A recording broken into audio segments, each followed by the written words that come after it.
Hello, everyone. Welcome to Thermal Mechanical Fluid Analysis in the Cloud, Getting Started with SimScale. I'm Carlos Gonzalez, Special Projects Manager with Mechanical Engineering Magazine and ASME. I will be your moderator for today's event. Before we get to the topic, let's get some simple housekeeping items out of the way first. The console you are looking at is completely customizable. Every window you currently see, from the side window to the Q&A panel, can be moved, enlarged, or collapsed. So if you want to change the look and feel of your console, go right ahead. If you have a question for our speakers, please enter it in the Q&A widget, and we'll get to as many as we can during the live Q&A session at the end of the event. If we don't get to your question, you may receive an email response. If you need to leave early for any reason, don't worry. The presentation will be recorded and available for on-demand viewing starting tomorrow. Now let's get to today's topic. Mechanical design and analysis simulation in the cloud is becoming the industry standard for faster, cost-effective, and accurate results. Today, SimScale will explore how multiphysics applications in the cloud can optimize CFD, thermal, and mechanical designs. Our speakers for today are Valerio Marra, Vice President of Marketing at SimScale, and Guillermo Giraldo, Application Engineer at SimScale. Again, thank you for joining us today. Valerio, I'll turn the presentation over to you. Thank you so much for the introduction, and thanks everybody for joining. So I'll cover a couple of slides why we're here today, and then Guillermo will take over with technical content. So the majority of the webinar will be technical. So there will be a short introduction, which is already happening right now, and then we'll dive right into the engineering discussion. Please, take note of what you want to explore deeper, so you can ask questions later. In fact, we'll have a Q&A session, and then we'll also share a couple of slides with you where you will learn how you can start using the software. What you will see today, it's a demonstration of the software, and Guillermo will go through several steps. The several steps that are included in running a successful simulation. And the way we imagine simulation should happen is it's in the cloud for a simple reason. You will have access to the practically unlimited power that the cloud can give you, which means no simplifications of your models. If you have to simulate something and you need a certain accuracy, you don't have to sacrifice that. And then, of course, speed. It's not only about the size of the model, but also how long it takes to solve. And then when you access and build something based on the latest web technologies, you also have access and you benefit from user experience that is modern, streamlined, and you will see exactly what I mean when Guillermo will show you the software. So what we would like to say is that you can simulate early, which means you don't have to wait until you have a full-fledged understanding of a problem or a prototyping, a physical prototype. You can do it early because it's easy to do. You can do more of it. You can explore, your full design space. And then by simulate now, we mean it's easy. Once you know what to do, the experience that I was mentioning before will allow you to set up a model right, very quickly, and then simulate it. If concretely, what we again, what we're providing is access to this power, which again means accuracy, and then accessibility in terms of usability, and also a model where you actually pay when you simulate and not when you're not. So you don't also pay for the downtimes, and you don't pay for the infrastructure, the hardware. And then thanks to the web technology, you can get in-product support. So while you're using the product, you can get real-time help. And again, the access to such technology will allow you to collaborate, to share models. You don't have to wrangle around gigabytes of data. Everything becomes so easy that it's almost unbelievable, right? It's a completely different experience from a desktop installation. Being engineers ourselves, that's exactly what we wanted. Again, accessibility from a technical and economical standpoint, ease of use. After all, it's always the same steps that we go through. And even if we need help, we want to get it right away. And we don't want to be limited by the hardware that we have available locally. Whatever it's out there in the cloud, we want to grab it, run our simulations fast, and with the accuracy that we want. So this was just a quick intro to share with you who we are, why we do what we do, and then to introduce you to what Guillermo will be presenting you. Now I will advance to the next slide. Here you go, and then Guillermo, you can take over. Thank you. Many thanks, Valerio and Carlos, for the introduction. So now with this context given of simulation in the cloud using SimScale, let's go into an application example. So in this case, let's see how we can use or leverage the power of cloud simulation to perform my task as an analysis engineer. So let's see in the example for today. So we need, for me as a K engineer or analysis engineer in this company where we design, build, and sell control flow bulbs, I have this new design, right, that we need to custom make for a customer. So it's a glow bulb. It's made of carbon steel due to the fluid that it will be handling. It has DN100 or a 4-inch diameter. It's 150 pounds and with a phase flange. Okay, so I have, as you can see at the top right, I have a model which is a little bit simplified, but it has all the main features in the design of the bulb. And as a design engineer, also as an analyst in the company, I want to leverage the simulation to assess the performance of this current design before we build any prototype. So what simulation will allow me to do in a agile and fast way is to assess the performance in these three aspects. So we will be able to compute the pressure loss curve for the valve. So from the fluid side, it's a very important parameter, the CV of the valve. We want to see from the fluid side how it performs, and we will predict that from the simulation. Then from the mechanical side, I want to know the stress, the safety factors, and how the stress distribution is on the valve under the internal pressure, which is the main load. And then also there is a special requirement in this case where the fluid will be hot.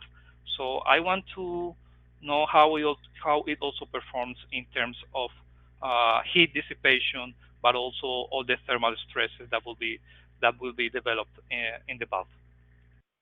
So this is our example today. We will see how SimScale will help us to achieve those goals.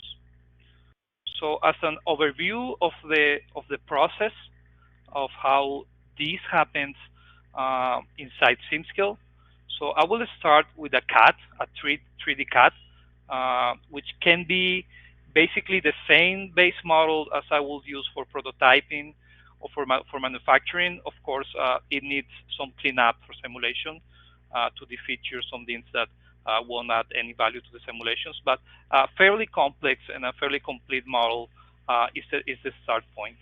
I will bring this model into the SimScale Workbench and use our CAD edit tools to clean up and prepare for simulation.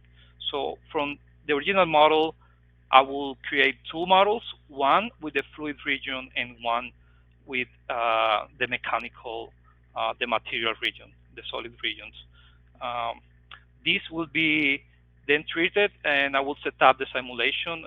We have automatic meshing, and also we have CAD associativity, which means that when I iterate over the design, over the results of my simulation, if I optimize my design, I change some geometry, some parameters, or add some fillet, then I can bring again the same CAD modified, and the Workbench will recognize most of the phases where I had assigned my boundary conditions and all my physics setup, and it will save me some time, or it will save me a lot of time because I won't have to create all of the assignments again, but it will be automatically populated.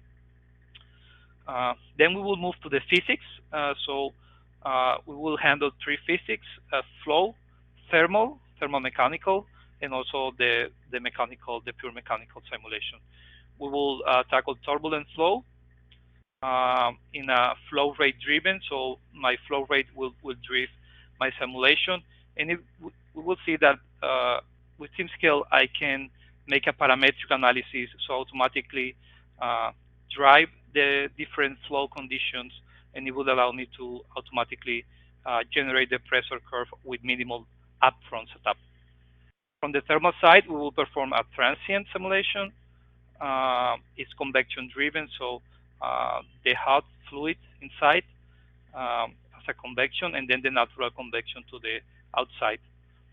We will also consider elastoplastic materials, so we will be able um, to assess if this temperature difference or this delta temperature will be able to uh, drive my valve up to plasticity, which will reduce its life. And I will get to know that from the simulation. From the mechanical physics, we will use a pressure run or a pressure burst, as it's commonly known. Also, elastoplastic materials models to see how plasticity develops up to 4 times the rated pressure for the valve. We will also take into account the ball preload on the flanges, so the initial stiffness and the initial stresses before operation will also be taken into account. Uh, when it's solved, as I just mentioned, the pressure curve will be automatically computed for us, so we don't need to set up multiple simulations on the flow side, and it will deliver to us all the simulations automatically due to the parametric condition. We will perform a nonlinear static analysis for the pressure burst, and also all of these analyses can run in parallel in the cloud. As Valerio mentioned, you can tackle the power of the cloud computing, so you are not locked down into your local machine being used for, say, for example, for the flow analysis. Then you have to finish, to wait for the flow analysis to finish, post-process the results, and then you have to start the other physics run, and then a third time, which can make these evaluation times very long compared to what we can do uh, uh, leveraging this parallel computation in the cloud. So basically, all of my parametric runs and also my static runs can run at the same time. And when they are done, as they are being completed, I can post process and really optimize and get shorter turnaround times where I can iterate on my design and simulate again. So with that being said, let's jump onto a live demo. So I'm going to share my screen now. Okay, now we are on the SimScale Workbench. As you can see, the Workbench is loaded on a web browser. This is my Firefox web browser. Uh, I just with my account I can access my project, set up my simulations, check on my progress, and even post process from anywhere. Uh, so let's start. This is my Workbench. You can see my model, which I imported here from my CAD tool. It's a full 3D model, as you can see. So let's start with the first step in setting up the simulation, which is the preparation of the geometry. So I will jump here to my CAD edit mode, which allows me to perform many uh, typical geometry cleanup operation and preparations, as you can see from the top panel. So first, we are going to create our fluid region for the fluid flow simulation. So let's create an internal flow volume. I pick a seed face, and I pick the boundary faces, and just hit apply. What it does is to create the solid that fills all the cavities inside my geometry, which is what I actually need to assign for the flow simulation. It takes a couple more seconds to complete.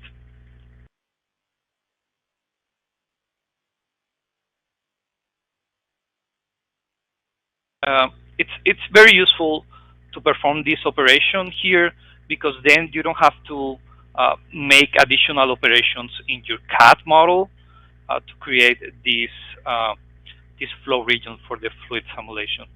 As you can see, it was already created.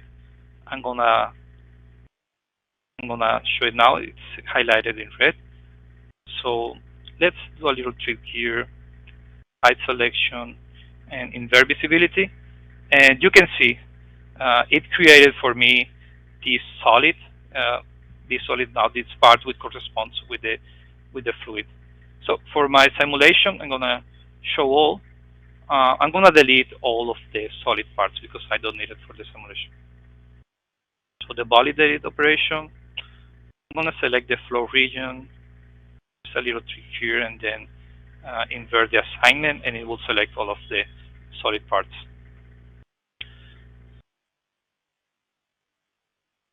And I delete them, and now I am left only with the flow region.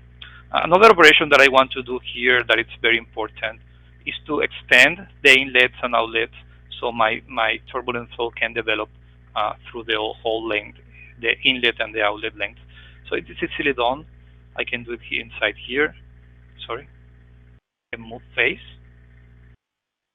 and say uh, 2 diameters because I already have one. I apply and it will just extend my inlet face.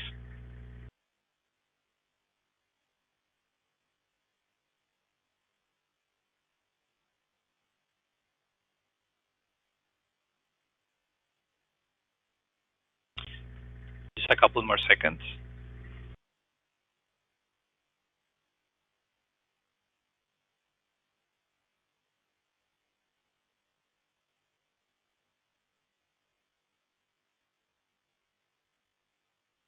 You can see how the face was extended. I will repeat the same for the outlet face.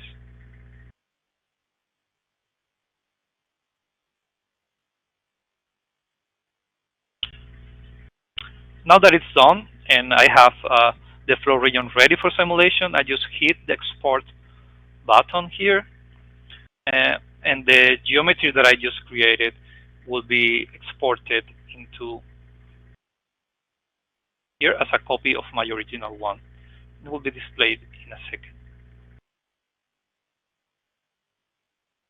So here's the original one, and here is the extracted flow region. I can just change the name. It's ready for simulation. Now I will do the same uh, for the solid. So I will back to my will go back to my original geometry, edit in CAD mode. It persists. It keeps all the older operations. So I will just delete them,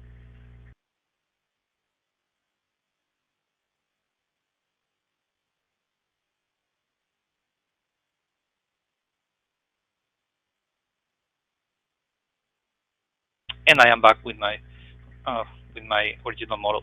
To this model, the only thing that I want to do is to leverage the symmetry to only simulate half of the bulk the bulk bodies or the bulk parts. I will use split. It already recognized that I want to do it normal to Y. Just hit apply.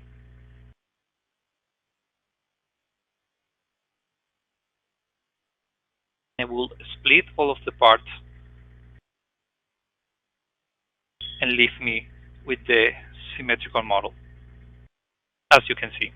Now I can leverage the symmetry to optimize my simulation resources. In this case, it's the runtime. So I hit export, solid model, and just as in the other case, it will be exported. Uh, Here it is, flow region. So I will call it half solids.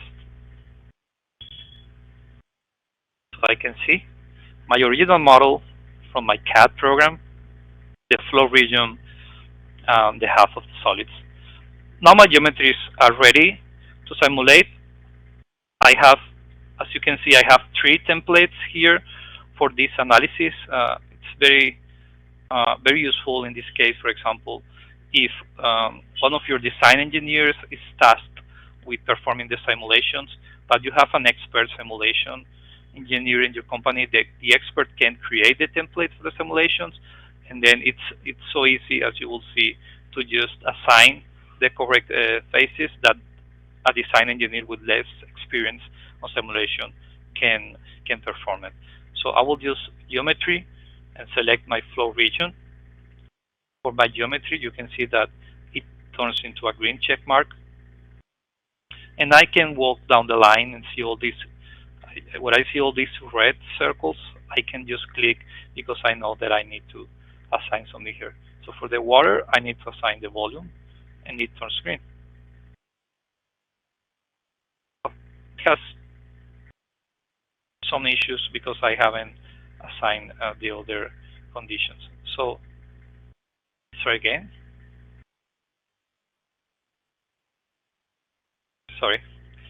So let's my velocity inlet, which as you can see, it's a flow rate condition on volumetric flow, and this parameter button allows me to set up all of the flow rates that I want to have. So I can just input a list of flow rates here, all the operation points that I want to analyze, and all of these will be run in parallel.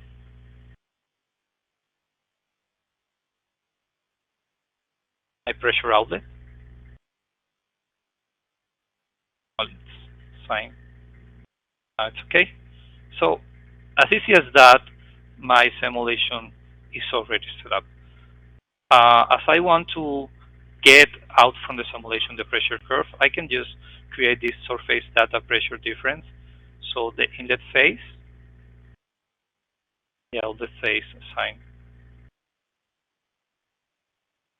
And now I can see that all of my setup is in green, and I can just hit the demo account. I can start this simulation type, but I will just move to a completed setup now. As easy as that, I can also set up my burst analysis, my pressure burst, so I can select my solids.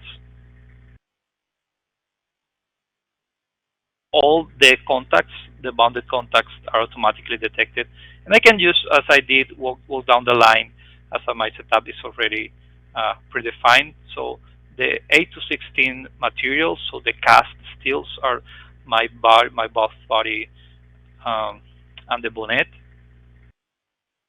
My pipe materials, you can see that they are elastoplastic materials. I have this bilinear plasticity definition. My bolts,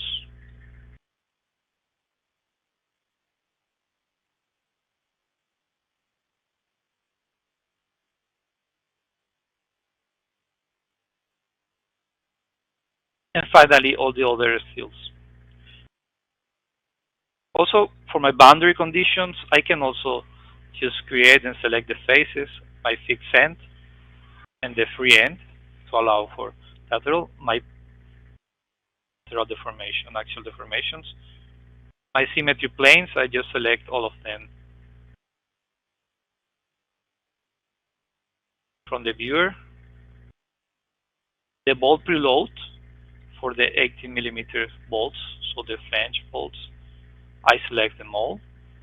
And also the bolt preload for the bonnet bolts, I select bolt shaft. Finally, the pressure ramp defined, as you can see, with a table. So it goes from 0 to 1000 psi.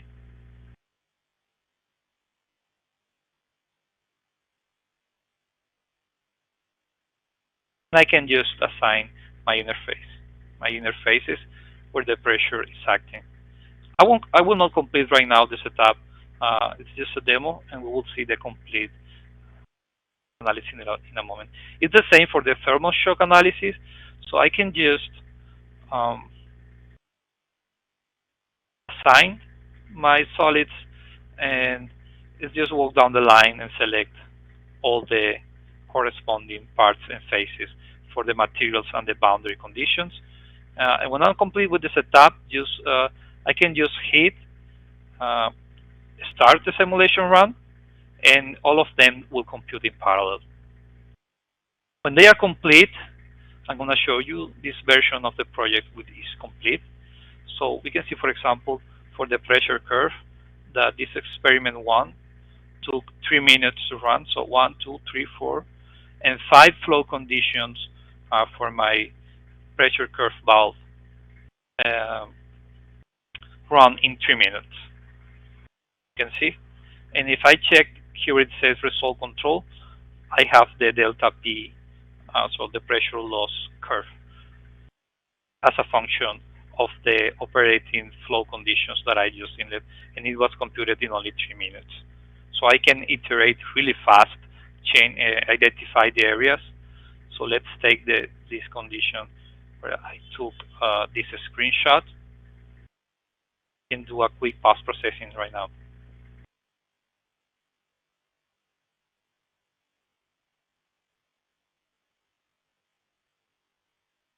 So I have a particle trace to examine visually where all the recirculation happen and how the flow is traveling through my valve. Uh, let's hide it for a moment. And let's check, for example, uh, sorry. So I'm going to create my parts color, and I'm going to color the part with pressure, make it full opaque. I want to see inside, right? I want to see inside how it looks. Identify these regions where I don't want to see these pressure gradients. So let's do a quick cutting plane, normal to Y is already identified, normal to Y due to the symmetry. And let's color by the pressure loss. So I can already use this if I am a flow expert. I can already identify the regions where I want to improve the flow. So I can, for example, vary this slope here, the internal plates, uh, and start iterating on my design to uh, optimize it. Let's check the results of the other analysis. So this first analysis is an elastoplastic analysis. The automatic mesh, it has 600,000 nodes. So it's a big model on a second order element mesh. It's a really big model. Run it from a workstation will be difficult. It will take a lot of time. Here, it took just over 2 hours to run, which is very good for such analysis. So I can check, for example, this result where I can see the stress distribution, how the biggest stress is developed on this internal fillet on the outside fillet. But let's see it in 3D, because I want to have a deeper look on what is happening and what can I do to improve my design.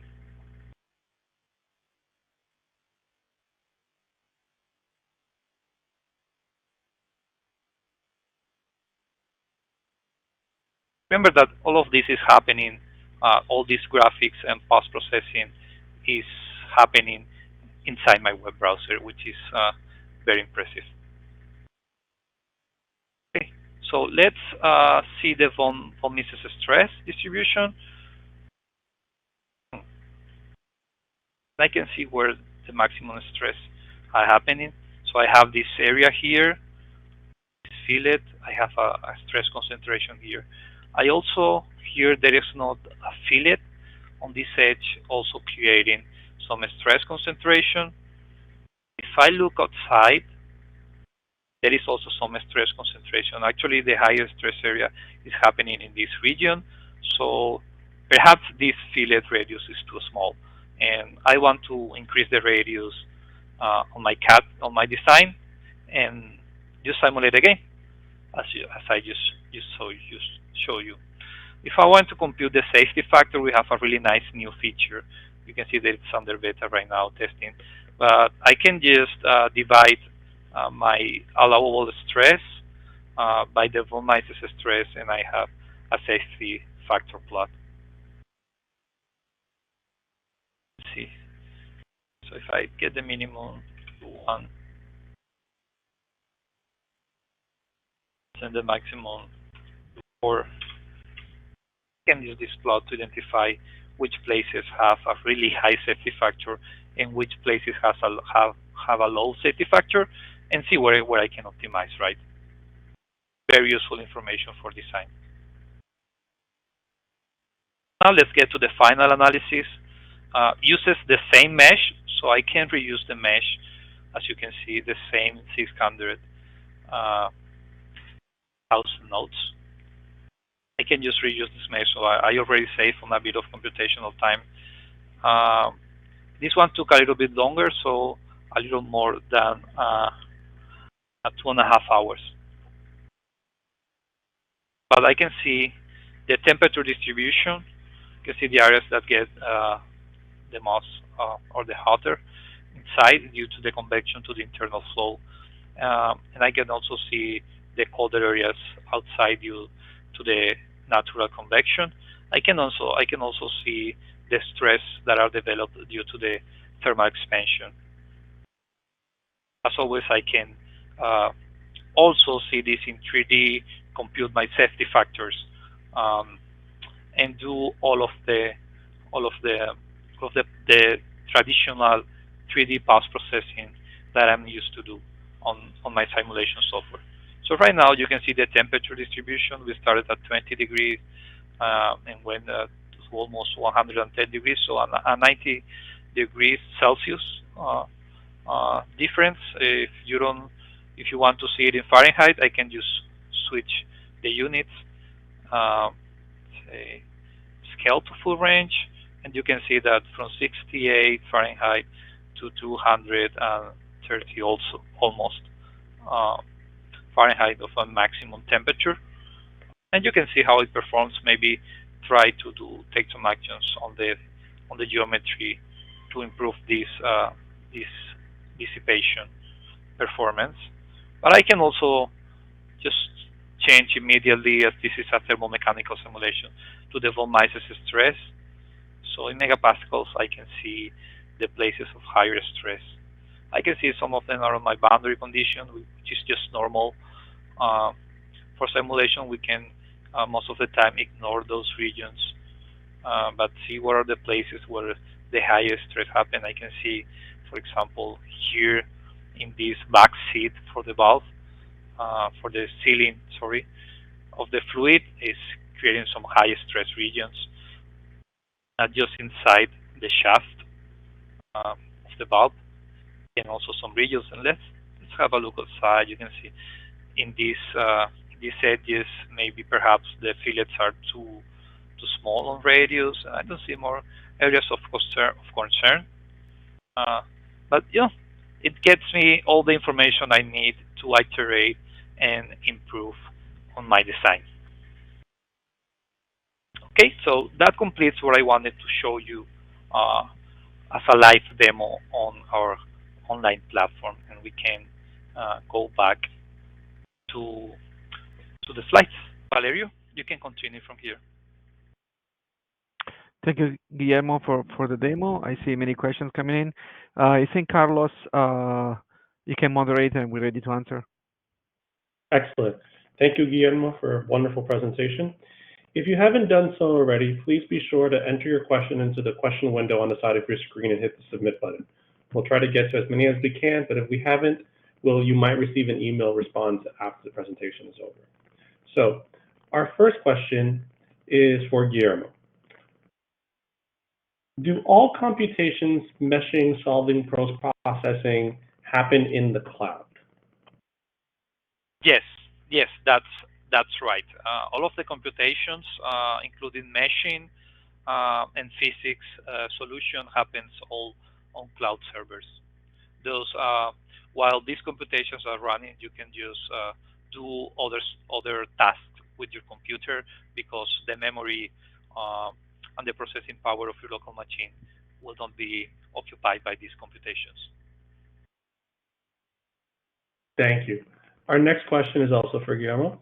Could you please summarize the physics that can be simulated in SimScale? Um, well, we have currently many analysis types. I invite you to go to our website, simscale.com, where you can find a complete list.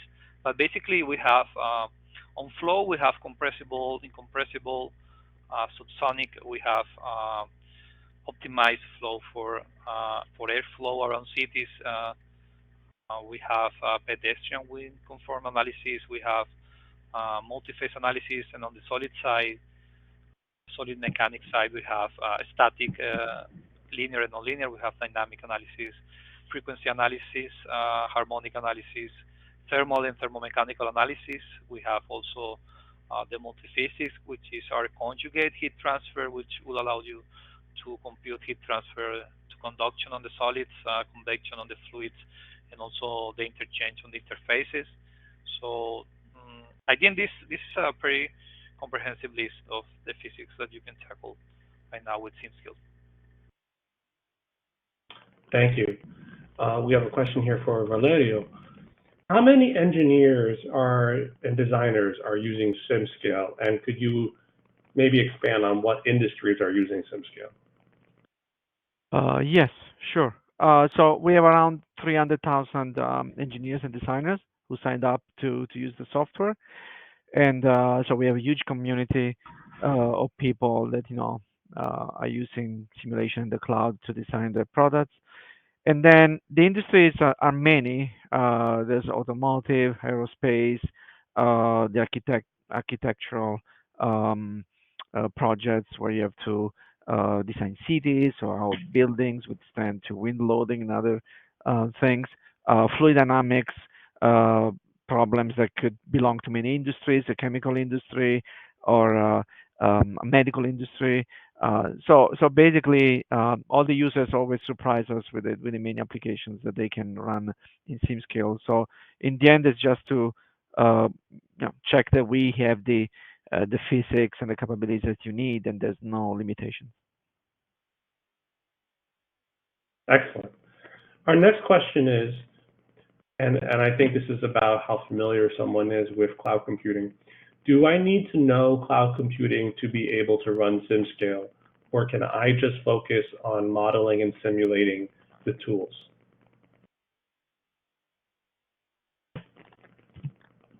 Well, I can Um, take it. Yeah, I yeah, can take it. So basically, you don't need to know anything about cloud computing.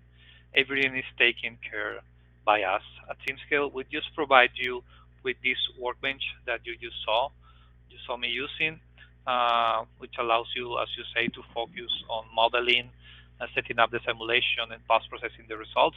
And all of the cloud computing, security, backups, duplicates, uh, file management, and everything um, is handled by us. excellent. Our next question is, what features are in the product support for SimScale?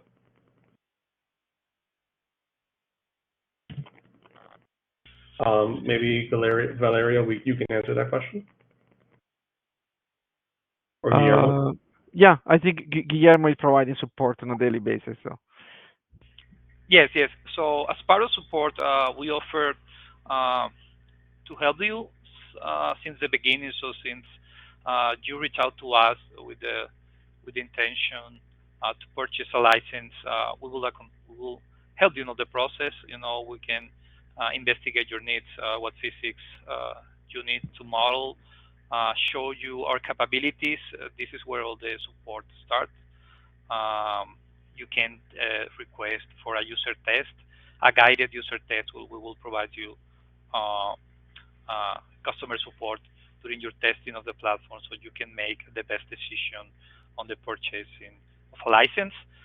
Then when you purchase a license, we have a real-time support where you reach out to us. You have some questions uh, about how to use the platform, or some questions on the physics, um, some questions on your results. You want to improve the results. How can I gain confidence on these results? All these types of questions that we receive every day. So we will pick them up, and we will provide the best support that we can on a live basis. If you allow us, we can uh, take a look at your same project. We can even modify it and suggest improvements, and help you the best we can, so you are successful with your simulation and we can provide the best value for your organization. Great. We have a question here. What can I share with colleagues and customers? So I'm assuming what aspects of the results, or perhaps what models can be shared with colleagues that probably maybe have a read license or a view license? How do you share information through SimScale? Okay, so uh, the simulation project, we have the option to share it.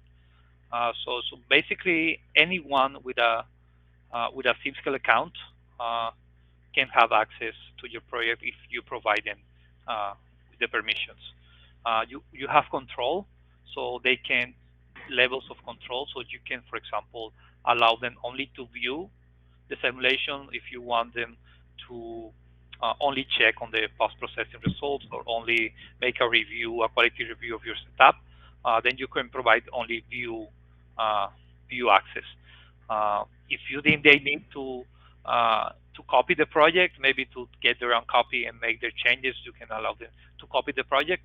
And the last level is to allow them to edit your project. So, for example, if you are getting some assistance from a colleague and you want them to modify or optimize your simulation, your copy of the project, so you don't have to handle copies back and forth, then you can also provide such permission to a project. And we have another question here. Do you also have APIs? Yes, yes. It's we are under current development, but right now it can be used and test. So we have API access, which will allow you to upload models, set up the simulations, and get the results, run the simulations, run the computations, and get the results programmatically to an API. We have SDKs for Python and C Sharp, um, and we have many use cases, from parametric studies to optimization, multi-objective optimization runs.